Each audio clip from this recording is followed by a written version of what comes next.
Bienvenidos hermanos, hermanas, amigos y amigas a nuestro servicio de media semana. Es miércoles, es día de aprender más de la palabra de nuestro Dios.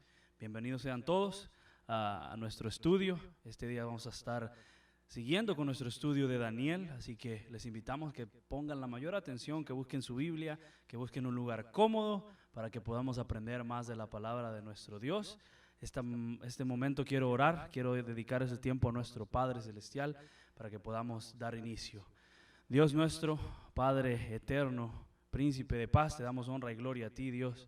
Gracias porque estás con nosotros en este momento. Gracias porque tu palabra promete, Dios, que donde están dos o tres congregados en tu nombre, ahí estás tú en medio de ellos. Y te damos gracias, Dios, porque tu palabra es fiel, tu palabra es verdadera, Dios. Te pedimos que guíes nuestros corazones a la alabanza a ti, Padre Celestial, que guíes nuestras mentes, nuestros cuerpos para poder aprender más de tu palabra, Dios, y que podamos entender lo que tú quieres decirnos en estos momentos a través de ella. Gracias por la palabra eterna, tu palabra, Dios, que nos dejaste para poder estudiarla, para poder aprender más de ti. Gracias por ese manual eterno que nos dejaste. En el nombre de Cristo Jesús te damos honra y gloria. Amén. Vamos a cantar Abre mis ojos. Abre mis ojos, oh Cristo. Abre mis ojos, Señor. Yo quiero verte. Yo quiero verte. Abre mis ojos, oh Cristo. Abre mis ojos, Señor. Yo quiero verte. Yo quiero verte. Abre mis ojos. Abre mis ojos, oh Cristo. Abre mis ojos, Señor. Yo quiero verte. Yo quiero verte. Abre mis ojos, oh Cristo. Abre mis ojos, Señor. Yo quiero verte. Yo quiero verte. Yo quiero verte enaltecido, oh Dios, radiante en toda tu gloria. Derrama oh, tu poder sobre tu pueblo, Padre Santo. Yo quiero verte enaltecido, oh Dios, radiante en toda tu gloria. Derrama hoy tu poder sobre tu pueblo, Padre Santo.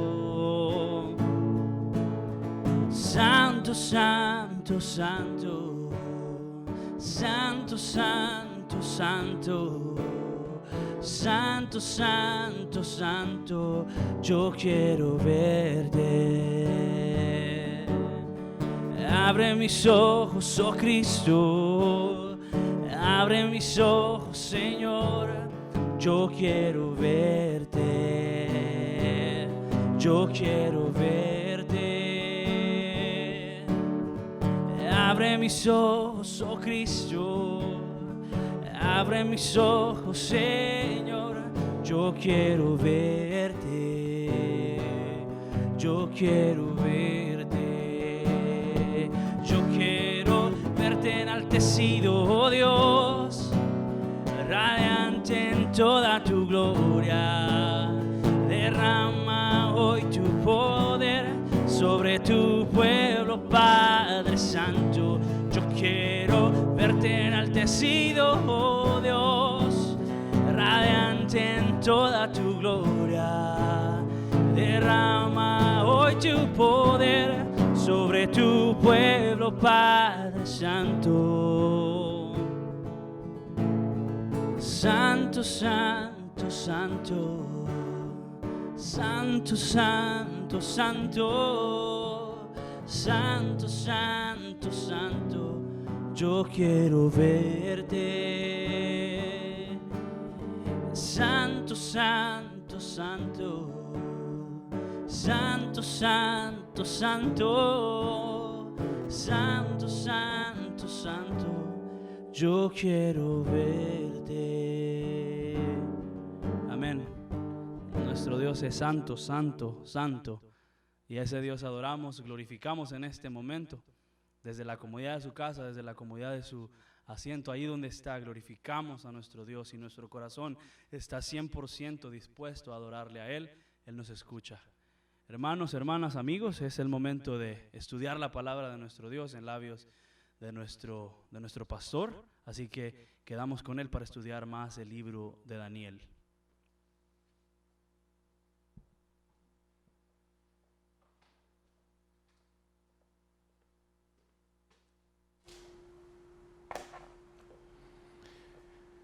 Muy bien. Tenemos que comenzar nuestro estudio de media semana. Déjame orar por ti. ¿Okay? Vamos a orar por todos, en realidad, por todos nosotros, incluyéndome. Dios mío, te damos gracias porque nos permites una vez más estar aquí, Señor. Gracias, Dios mío, porque en tu misericordia, Señor, y en tu gracia, Dios, es que ponemos siempre, Señor, un pie adelante, Dios mío. Es que somos levantados, Señor, cada día. Te quiero pedir, Señor, hoy fortaleza. Te quiero pedir, Señor, hoy que podamos estar realmente, Señor, enfocados en lo que tú quieras decirnos. Te quiero pedir, Señor, que nos mantengas, Señor, hoy, Señor, ocupados en ti, únicamente en ti. Háblanos en tu palabra, te lo pedimos de todo corazón. Y, Señor, entregamos este estudio, Señor, para que tu nombre, Señor, sea realmente glorificado. Usa tu palabra, Señor, en nosotros, en tu nombre. Amén. Muy bien, Daniel 3, entonces, tenemos que continuar. Estamos avanzando rápido con el libro de Daniel, igual que el libro de Jueces también los domingos, pues ya en capítulo 15, faltando 6 capítulos para finalizar. Así que quiero empezar este estudio pues animándote, ¿no? a que continúes, seas perseverante, escuchando la voz del Señor cada día, pues que tengas la oportunidad de hacerlo, ¿okay? Ahora con nuestros estudios. Muy bien, Daniel 3 entonces. En el primer capítulo, las costumbres paganas fueron juzgadas. En el segundo capítulo, la filosofía pagana fue juzgada. Y ahora en este tercer capítulo vemos que el orgullo pagano va a ser juzgado. Vamos a ver cómo Nabucodonosor enviará a elaborar una estatua de oro aproximadamente de 30 metros de largo por 3 de ancho en el campo de Dura para luego llamar y pedir a los gobernantes que la adoren. Recordemos que en el capítulo anterior, de algún modo Nabucodonosor había reconocido pues el poder de Dios. De algún modo lo reconoció. Él mismo dijo, ciertamente que el Dios vuestro es Dios de dioses y el descubridor de los misterios. Eso lo vimos en el versículo 27 del capítulo 2. Podríamos decir entonces que Nabucodonosor sintió por un tiempo la influencia del temor de Dios. Sin embargo, así como esa influencia y el temor de Dios llegaron a su vida, de esa misma forma y en esa misma rapidez, podríamos decirlo, se fueron también. ¿Por qué? Pues porque su corazón, escucha bien, su corazón no había quedado totalmente limpio. No había quedado totalmente limpio de la ambición mundanal ni del deseo de ensalzarse a él mismo. ¿Okay? La prosperidad que acompañaba pues su reinado comenzó a llenarlo fuertemente de orgullo y poco a poco dejó de honrar a Dios dirigiendo su adoración a los ídolos que había tenido pues anteriormente. Posiblemente las palabras tú eres aquella cabeza, las cuales vimos en el versículo 38 del capítulo anterior, habían marcado de manera notable la mente de Nabucodonosor. Así que los pseudosabios de su reino, valiéndose de esto, pues, y de su regreso también a la idolatría, le propusieron que hiciese, pues, una imagen similar a la que él había visto en sus sueños.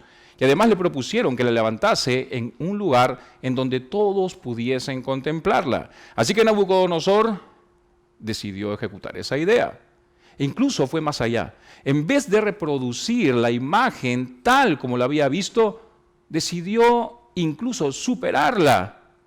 En su imagen no habría pues aquel descenso de valores desde la cabeza hasta los pies, sino que la haría por completo de oro, para que toda ella, toda esa imagen, de algún modo, pues, simbolizara a Babilonia como un reino eterno, un reino indestructible, un reino poderoso que según Nabucodonosor quebrantaría y desmenuzaría también a todos los demás reinos y perduraría para siempre. Recordemos que Nabucodonosor quería que Babilonia sea el reino eterno representado por la piedra que vio en su sueño en el capítulo anterior. En otras palabras, el pensamiento de afirmar el imperio y establecer una dinastía que perdurase para siempre estaban en la mente de este hombre.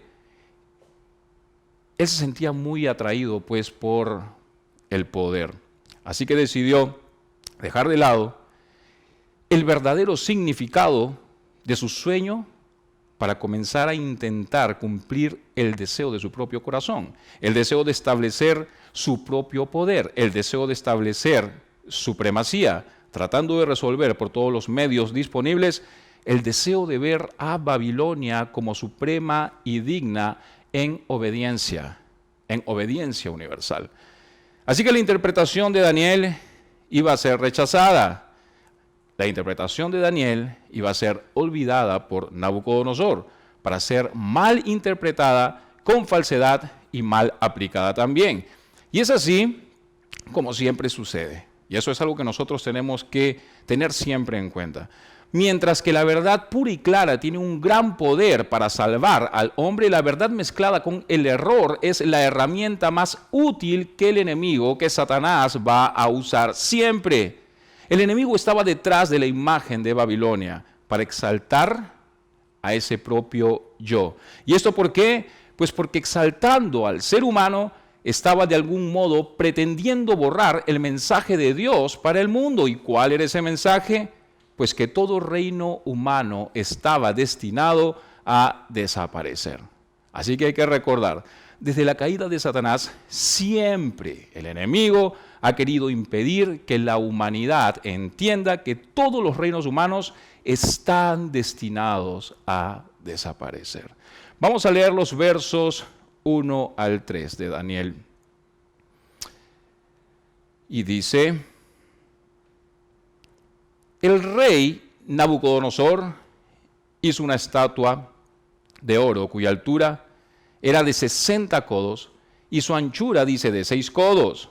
La levantó en el campo de Dura, en la provincia de Babilonia, y envió el rey Nabucodonosor a que se reuniesen los sátrapas, los magistrados y capitanes y oidores, dice, tesoreros, consejeros, jueces y todos los gobernantes de las provincias para que viniesen a la dedicación de la estatua que el rey Nabucodonosor había levantado, él mismo la había levantado. Fueron pues reunidos los sátrapas, magistrados, capitanes, oidores, tesoreros, consejeros, jueces y todos los gobernadores de las provincias a la dedicación de la estatua que el rey Nabucodonosor había levantado, y estaban en pie delante de la estatua que levantó el rey Nabucodonosor.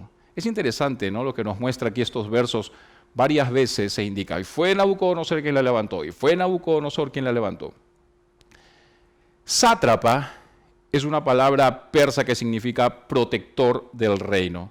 Y con este dato podemos de algún modo deducir que se envió pues a llamar a una categoría específica de oficiales públicos, quizá los de mayor rango, con el único fin de mostrar Nabucodonosor su autoridad, de demostrar su poder.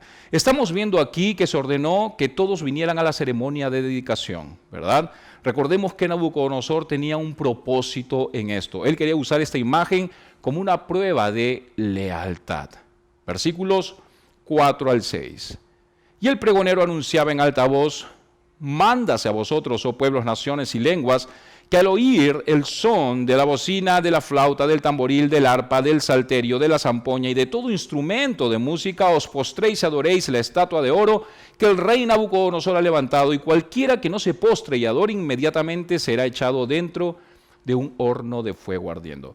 Vemos aquí que el mandato fue respaldado por una amenaza, ¿sí? Y no cualquier amenaza, una amenaza poderosa. En otras palabras, Nabucodonosor consideraba la negativa de adorar la imagen como un tipo de traición, como una traición, ¿sí? Y no solamente como una ofensa, religiosa, sino como traición.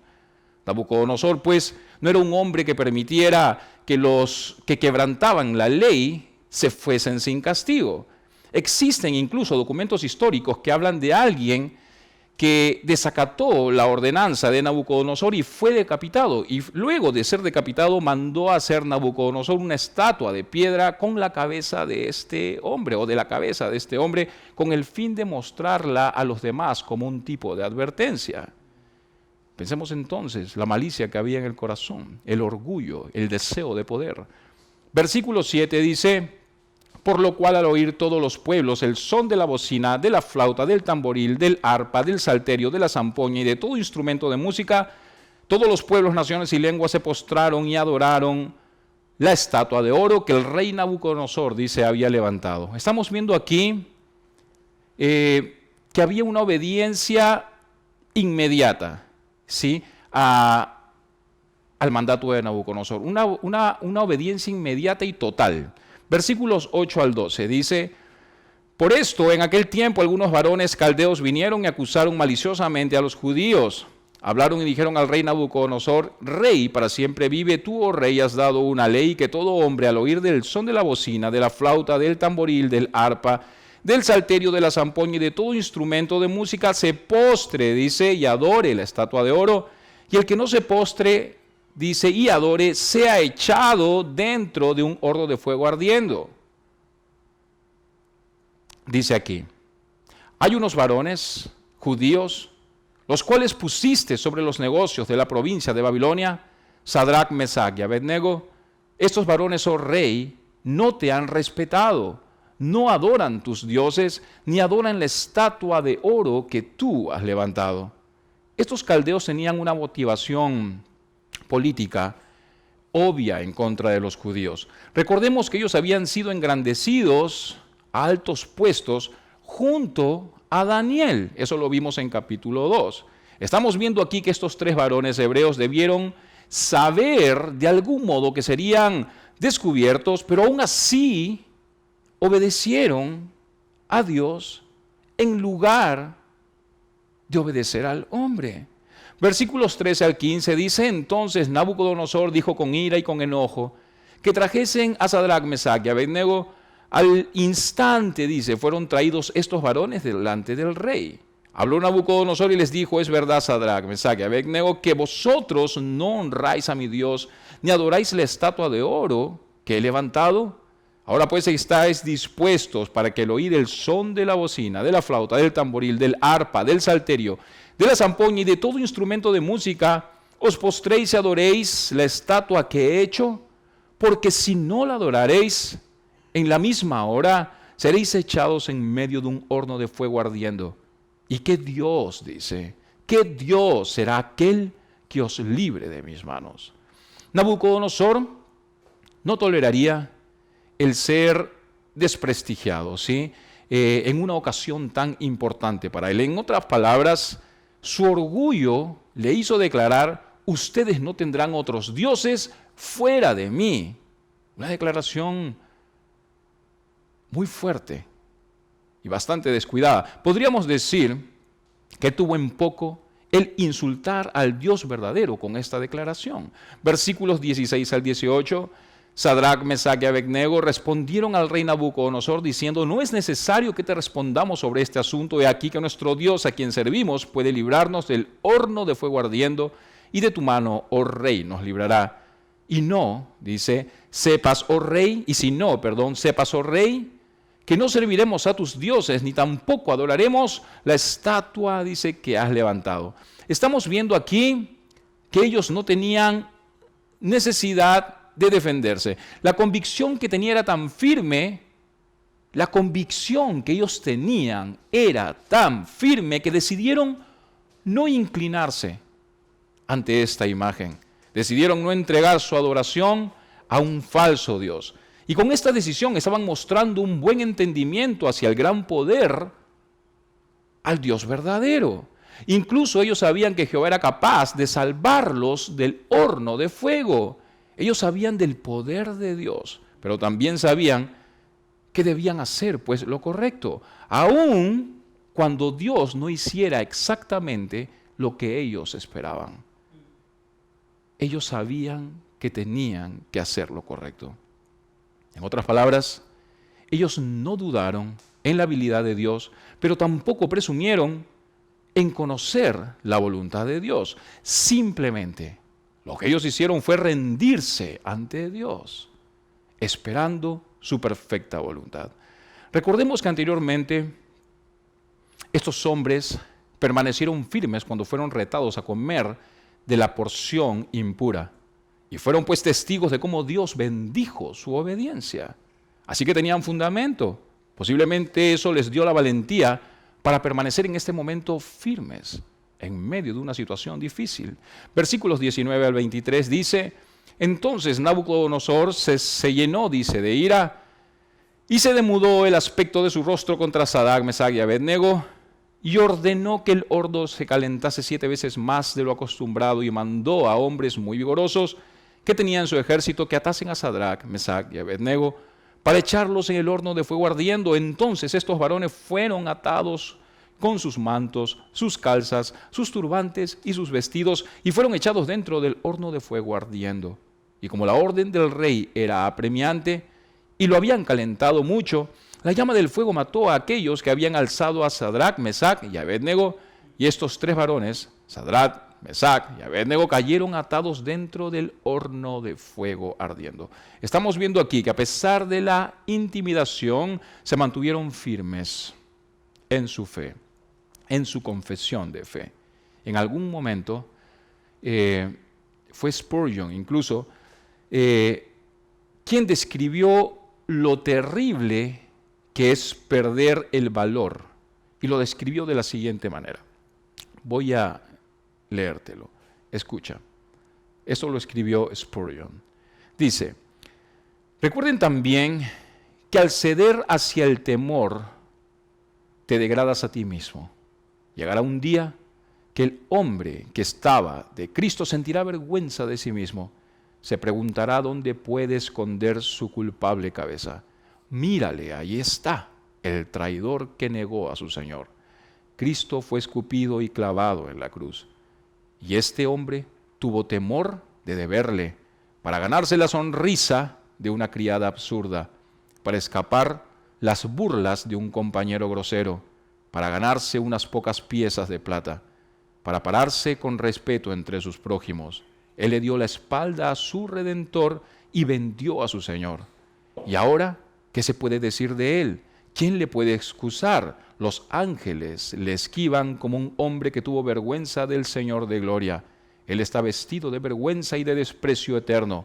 Aún los perdidos en el infierno se alejan de él, pues muchos de ellos fueron más honestos que él.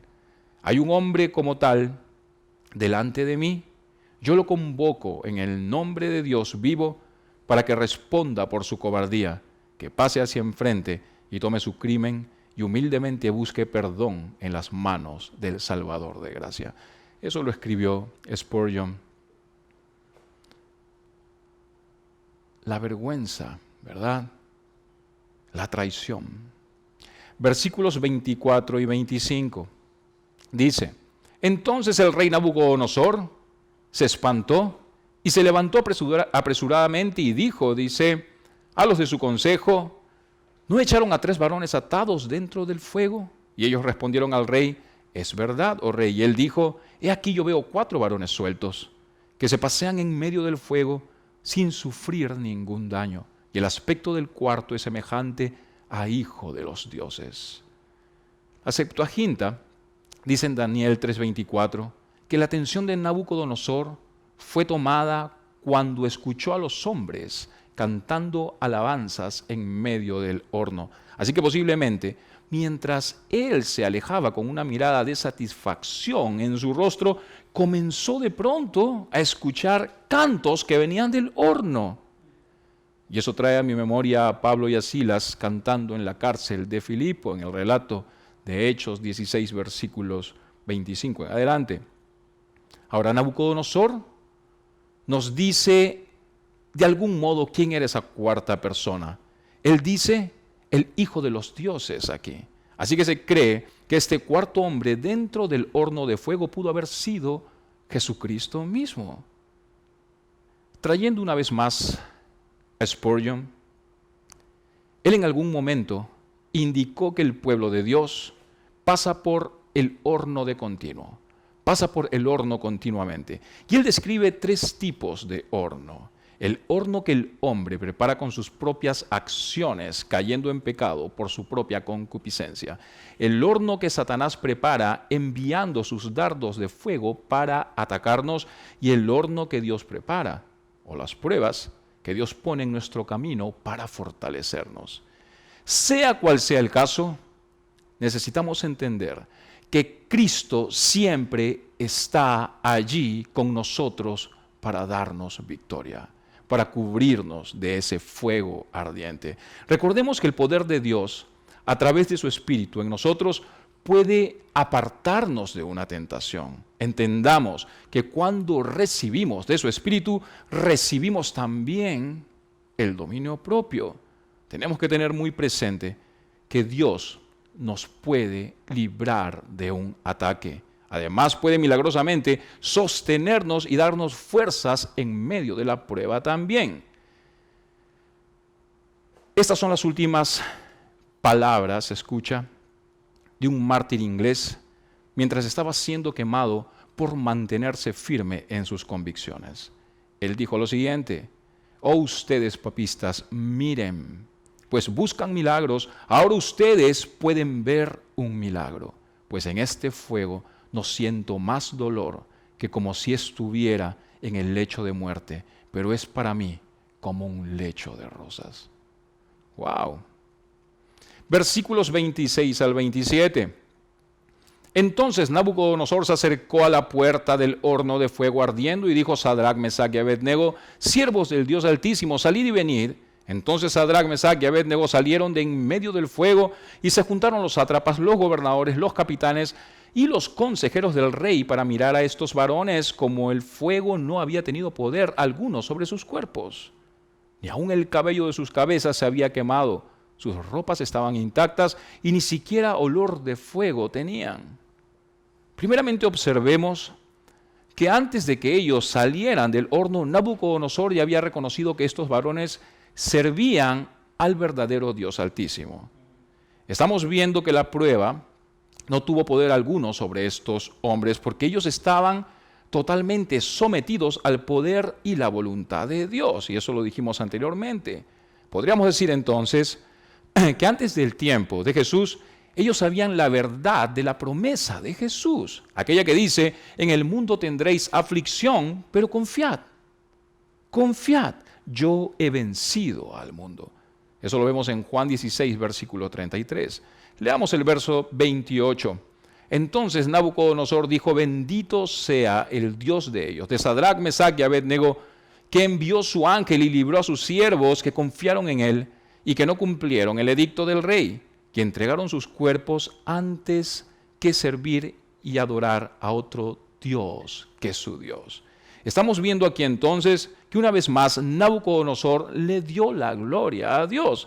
Sin embargo, él reconoce a ese Dios como el Dios de Sadrach, Mesach y Abednego, pero no aún como su Dios. Sin embargo, a pesar que no lo reconoce aún como su Dios, sí reconoce el poder de un Dios vivo. Reconoce que es un Dios salvador. Reconoce que es un Dios de gran poder. Reconoce que es un Dios digno de confiar. Reconoce que es un Dios digno de completa sumisión. Y es interesante ver esto.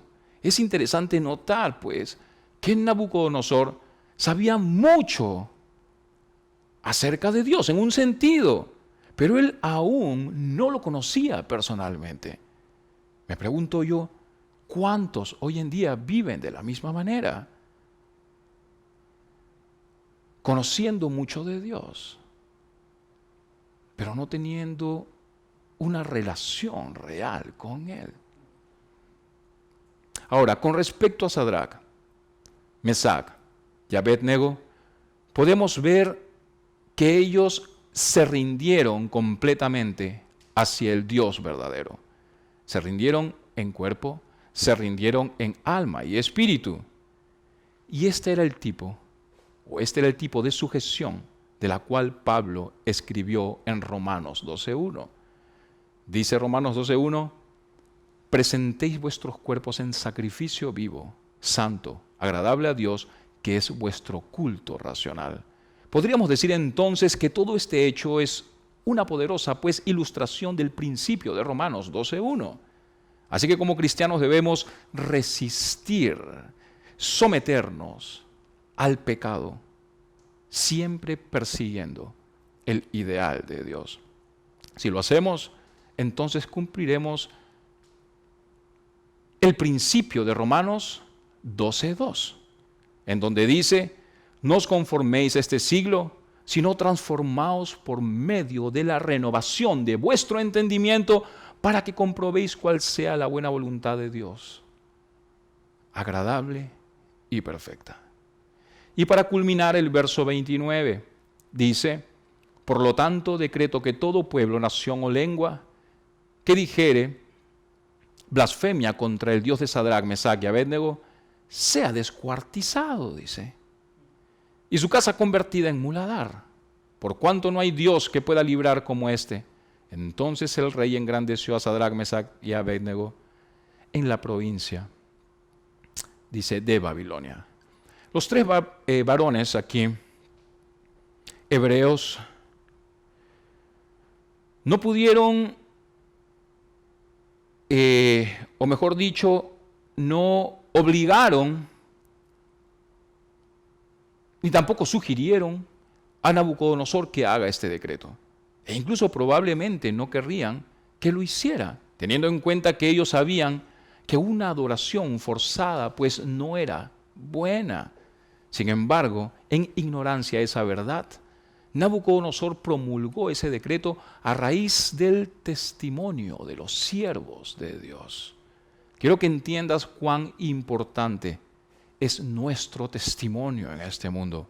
La manera como nos expresamos, la manera como nos comportamos, la manera en cómo reaccionamos ante las adversidades, la manera en cómo buscamos a Dios y le servimos, la manera en cómo nos relacionamos con los demás.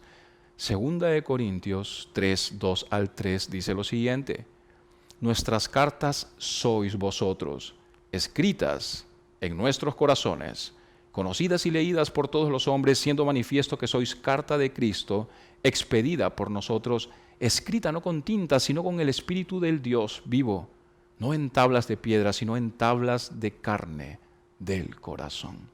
Así que hay que recordar, tú eres una carta abierta.